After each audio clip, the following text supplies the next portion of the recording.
আসসালামু আলাইকুম। এটি আমার নিজের হাতে লাগানো মরিচ গাছ। আজকে যেহেতু ছুটির দিন, তাই একটু আমার ভালোবাসার গাছগুলোর ছবি তুললাম।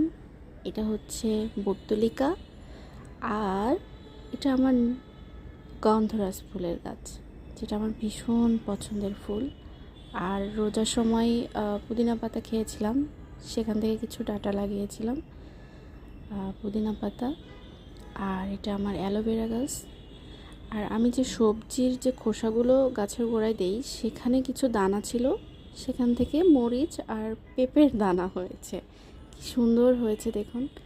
আর অনেক কষ্টের পরে বাঁচিয়ে রাখার চেষ্টায় আমার তুলসী গাছ এখন সবুজ হয়ে গিয়েছে।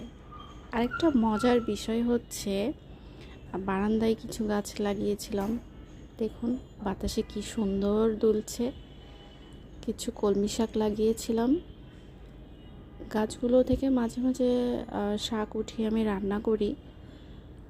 আর আমার অল্প কিছু এখানে আবার পুঁই শাকও আছে, কিছু লাল শাকের দানা আমি ছড়িয়েছিলাম, যেটা থেকে লাল শাক হয়েছে, আমি খেয়েছি এর আগে।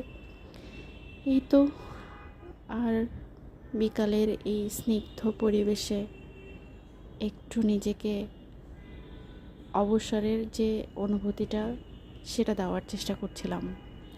খুব সুন্দর বাতাস ছিল বাইরে আজকে, ব্যালকনিতে বসে বসে কৃষ্ণচূড়া ফুলের সৌন্দর্য উপভোগ করছিলাম। চারিদিকে শুধু সবুজ আর সবুজ, শহরের মধ্যে এক টুকরো সবুজের বাগান। আর এটি হচ্ছে আমার লাগানো জাম্বুরা গাছ। সবাই ভালো থাকবেন। আসসালামু আলাইকুম।